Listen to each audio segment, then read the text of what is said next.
century, Christians were making peace with evolution. The neo-Darwinian synthesis had not yet occurred, so there wasn't this clear emphasis on randomness, and many people thought, well, we can just understand evolution as creation over time.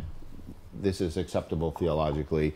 The age of the earth, Christians were comfortable with the earth being very ancient. In 6 Days of Forever, the classic original description of the Scopes trial, a farmer who was on the jury in the Scopes trial was asked by a reporter, actually, what do you think of evolution?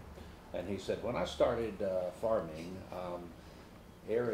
ears of corn were about that long. Now they're this long. So do I believe in evolution? You better believe it. So in other words, I would argue that it is not counterintuitive. If you're a farmer and you deal with living things, you see living things change. But they don't always recognize that's what it is that they're seeing. So he was a smart one. Yeah. But people then say within a species, but yeah. So a little comment was the Big Bang Theory and genetics, which were both invented by priests. Yes. Were both condemned in the Soviet Union. So it's interesting, in 1948 they said we must attack the Big Bang Theory.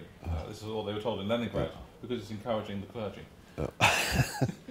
So there's another story that was going on at the same time. Yeah. I'd never actually made that connection. But you know the statement that when Pius XII gave a encyclical saying, aha, science confirms that the Yes, and I do. And Lemaitre said, hold back. Yes, You see, stop that. But the bigger story is, he was enthusiastic. In atheist Soviet Union, it was condemned. No.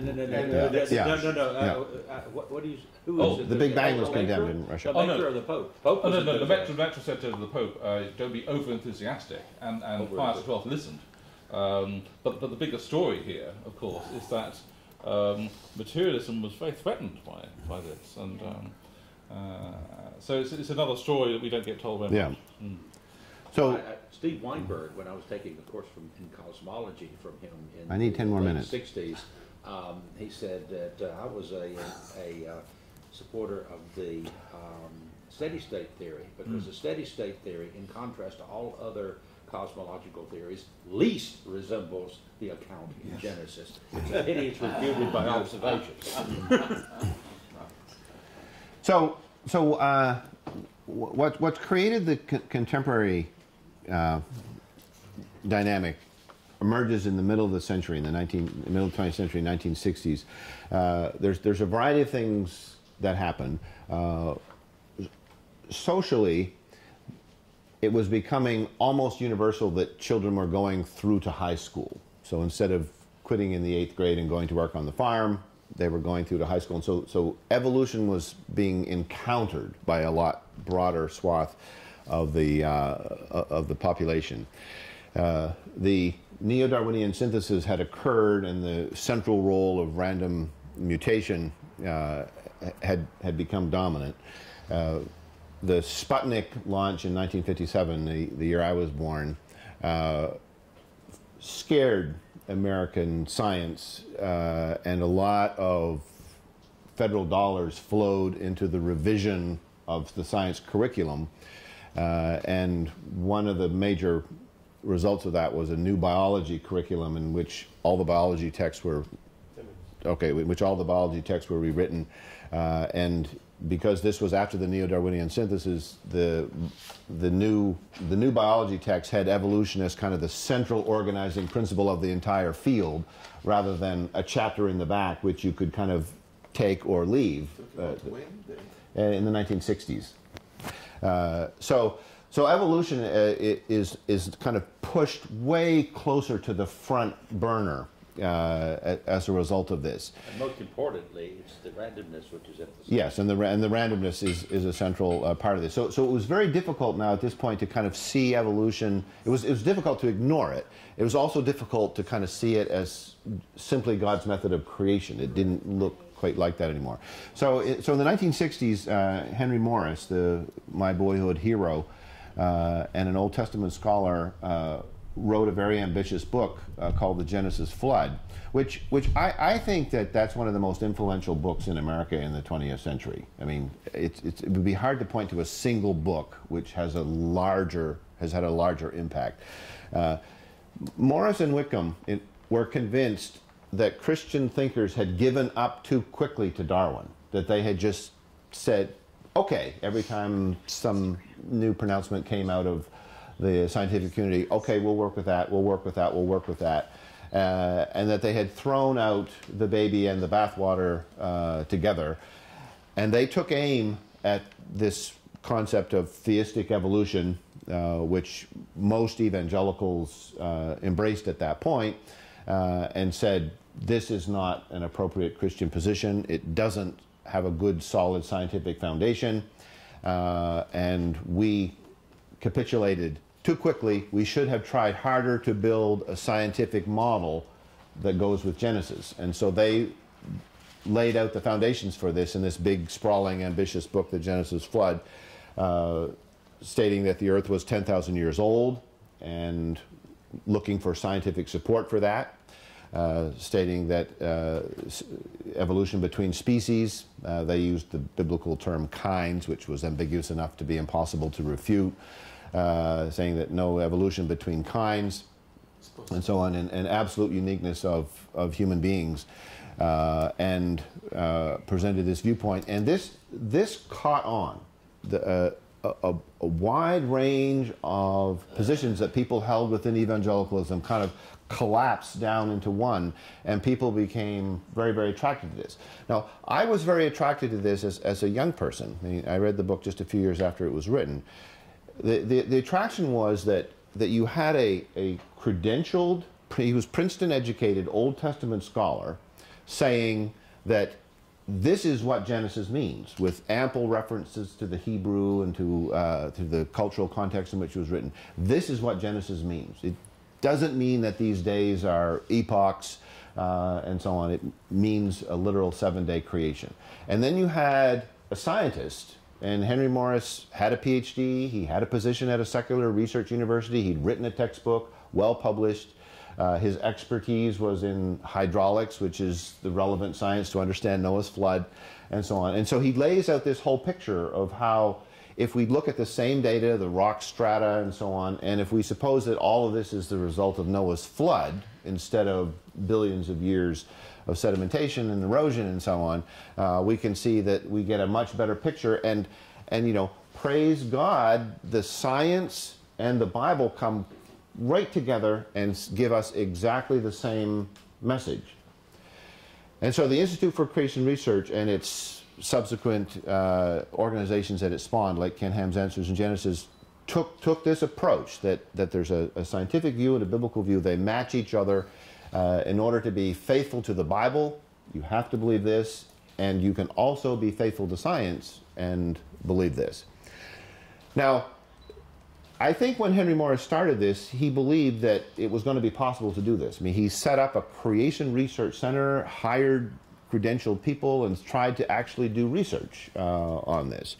But of course, the scientific evidence just grows and grows and grows, that the earth is billions of years old, not thousands, that evolution is true, and so on. So it became necessary to develop a strategy to explain why it was that the pronouncements of the scientific community contradicted this view.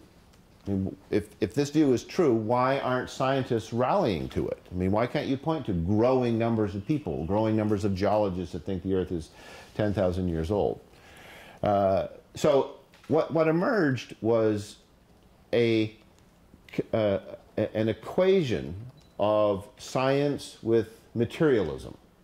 And so the scientific community was repeatedly described, and this just appears constantly in the literature, repeatedly described as naturalistic, as atheistic, as starting with the assumption that there is no God and developing the best possible explanation given this starting assumption.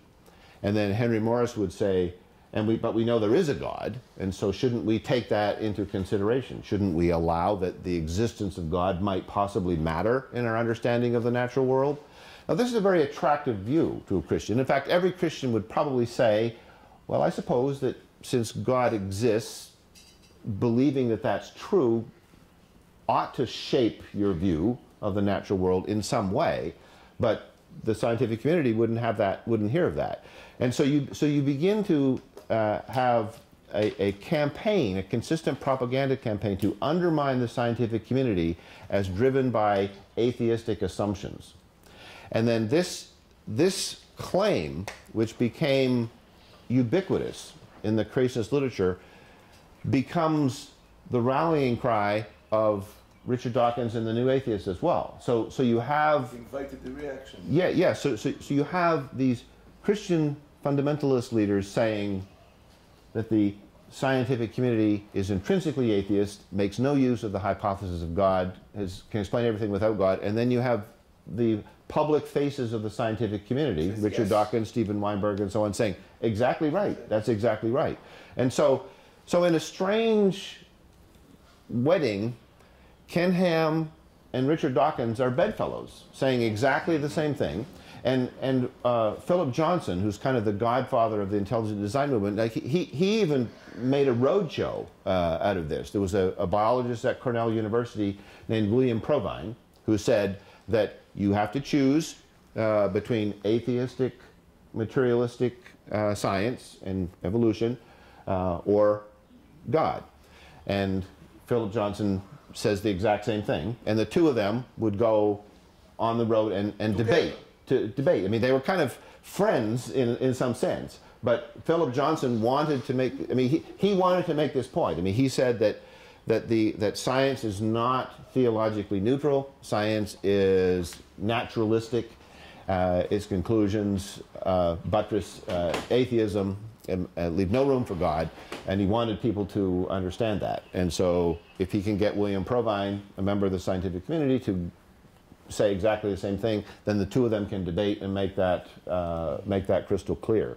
And so now we have a situation where the American demographic that is influenced by the way this debate is structured now see what comes out of the scientific community as kind of intrinsically threatening. There's a very popular book connecting Darwin to Hitler. Ken Ham has a very popular poster in which he says that Darwin's theory is not just a scientific theory, it's the foundation for a new social order. He blames Darwin for racism. He has this poster in which he kind of lays all this out in a kind of cartoon, it's a very entertaining way. But homosexuality is Darwin's fault. Abortion is Darwin's fault. Drug use, pornography, the breakup of the family, all these things are Darwin's fault. That if we had only stayed with Genesis, he calls his organization Answers in Genesis, if we had just stuck with Genesis, we would all be fine. But we went chasing after Darwin, and the result is the social order has disintegrated, and here we are. I think make a strong case as regards Nazism as Darwinism, because the Nazis certainly got well, Richard Weikert, who wrote that book, certainly believes that. So that's where people are today. Now the way this plays into other things that we're interested in, like big data, like climate change, and so on, is this demographic, which is not just a backwater in Alabama. I mean, this is 100 million Americans are relatively familiar with this kind of way of looking at the world. This is an audience which has already been told that you can't trust the scientific community. So if we have a new topic that's not really a part of the Christian controversy, climate change, vaccinations, and now big data, and so on. I mean, these are all going to be the deliverances of a scientific community, genetic engineering and so on. I mean, so many different things. You can look at it, and you already have an audience which distrusts science. They're going to be very receptive to these new views, and I can only imagine that if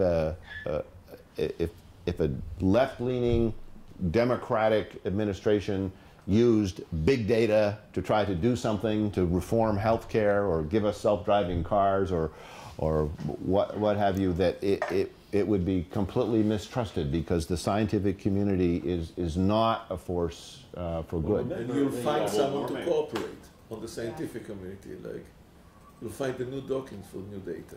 Yeah. It will say that new data proves there is no God, and that's it. Yeah, that's right. Yeah. Someone will come Yeah, out of these. yeah, There is yeah. a division, political division in the United States anyway, between which aspects of consensus science are accepted. Like, for example, there is far more suspicion of genetically modified organisms on the left wing than there are on the right wing.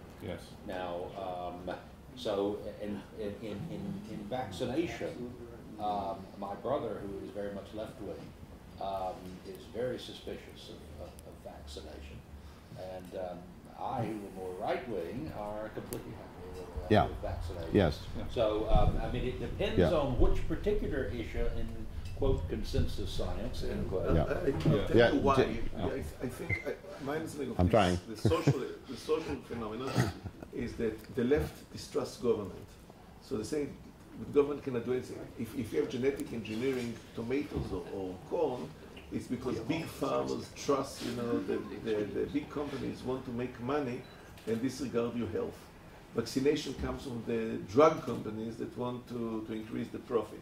It's not an anti-scientific objection, it's an objection to business. Well, But the arguments objection that I of see, the right to genetic engineering is really a principle of distrusting science. well, the actual arguments that I have seen do not only incidentally involve the big companies and big pharma. That they're saying that let me try. The vaccines cause autism. I mean, that's the claim. They believe that vaccinations cause autism. Yes.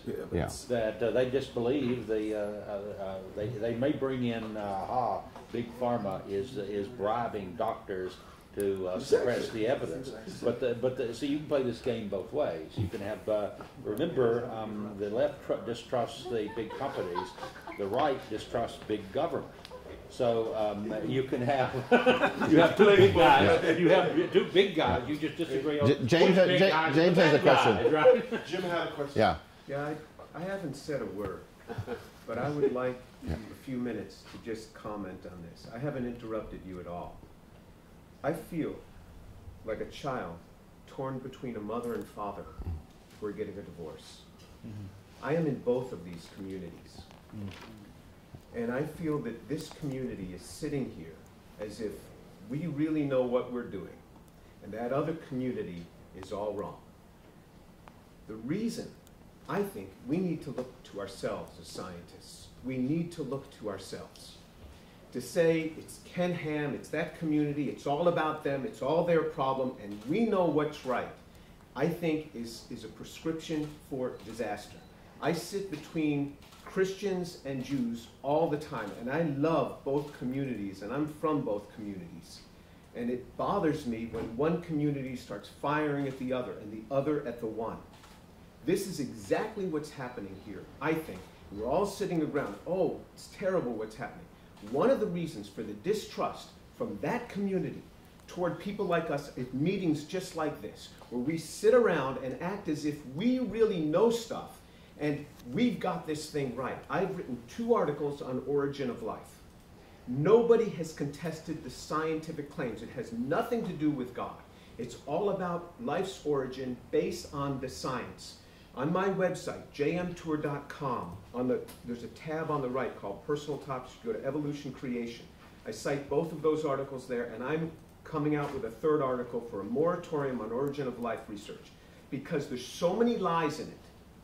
You make a little sort of thing and you extrapolate to the point where we really know where life came from, to the point that everybody thinks scientists know. Scientists are utterly clueless. And because we lie, because scientists lie with their projections, and they have deceived generation after generation, and they've promised delivery based upon this, and nothing has come in 66 years, 2/3 of a century since Miller-Urey. Nothing has come because they're all wrong on this thing. We How do you come know out they're with... all wrong. I mean, I said it legitimately. Yeah, I yeah, mean, yeah. You make a claim that they're all wrong. All right, would you let me finish? And then Yeah. you can ask Yeah. it. But one of the reasons we know they're all wrong is because it's not leading anywhere. There's nothing there. Okay, so because when they say we have made a protocell, we've made a protocell. Well, what is that? That is a lipid bilayer, that is a liposome. To have a cell, you have to have ionic membranes that are going to open that up. You need stuff inside it. You need to have proteins expressed all over this surface. You change the structure of one of them. Just one hexamer of mannose. One mannose hexamer can have over 1 trillion arrangements. Any one of these is wrong, that cell dies. None of this complexity is addressed, and they complain, and they suggest that they have a path to the origin of life.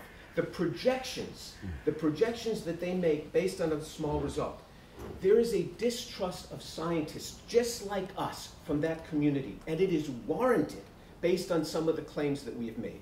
We just heard the rabbi say in 1919, a group of 80 scientists said that they should restrict immigration of a certain types of people. So what do we do today? A group of 80 scientists petition the government, and we go, whoa, they must be right. There's 80 scientists. 80 scientists can be very, very wrong about stuff. And we totally dismiss an organization. I can tell you what's happened to me because of my stance based solely upon the science that's been written, based on origin of life, is that I have been excluded from getting grants. You say, oh, they wouldn't exclude you. Who would exclude you? I've had 2 federal officers come to me and say, you're not getting a grant from this organization. I like you, Jim, and I'm telling you what's happening. I had the Department of Defense, who I had funding for years, 17 years of DARPA support. I mean, I'm well entrenched with Department of Defense funding. I had somebody come to me and tell me that please apply for a grant. The program manager asked for my proposal. I called him, I said, it wasn't funded. What happened? He says, it wasn't funded. Above him, this thing got hit. There is a calculated attack on people that come against the science. You say, oh, our community wouldn't do that. Well, wake up. Your community does it. 2 federal officers shut down my program. This is why I file lots of patents, and I get support from independent industries. They tried to shut me down. I don't do origin of life research. I'm just calling it like I see it. And I understand the chemistry. Origin of life is prebiotic. It is pure chemistry. I understand the science. I read the science. I signed a statement in 2001 that says that we are skeptical of random mutation and natural selection to account for the complexity of life. That came to me in a quick email. I signed that statement. I said, sure, I can agree with that. And as a result of that, I have been excluded from the National Academy of Science. This is the first time I'm saying it on record. And you say, how do I know? Because when I applied, they said to me, you will never get in the National Academy. I said, I've done as much as people getting in. You know what they said to me? You've done twice as much as people getting in. I have over 650 publications. I have lots of Nature, lots of science publications. And I'm not in. Because they have said to me, you will not get in because you signed that statement. Now, I did an exhaustive study talking to geneticists and biologists, explain to me evolution. Now they don't even believe in random mutation and natural selection accounting for the complexity of life. They've switched to neutral drift, which is the change from a parent to a child, and they've switched to universal common descent. I said, well, why don't you then sign that statement with me? It is self-selecting. The National Academy is self-selecting. And so they keep people that are going to bring a contrary view to this, and this is our great society that's, oh, we're right and that other 100 million people are wrong? No doubt. Why they distrust this community? Because we have little gatherings like this, and we come against them as if they're a bunch of blithering idiots, and they're not. I feel like a child torn between a mother and father who are fighting in a divorce here. And I'm like saying, would you guys just get along? If you would understand where they're coming from, if you would tell them the truth, this is what we know. This is our conjecture based on what we know. Rather than saying, this is what we know and that's the way it is, and if you argue with it, you're wrong because 80 scientists agree with this, or 99% of the National Academy. That 1% is old guys who got in there before this was an issue, and as soon as they die off, you will have complete unanimity in the National Academy of Science, because the National Academy of Science is self-selecting. So this is what we're doing. This is an exact representation of what the scientific community is, and it's not going to get any better at this rate. I am calling for peace here. I am calling for an understanding here why these people doubt scientists. Why is this? Because we sit around like we in the Northeast in Boston, and we really understand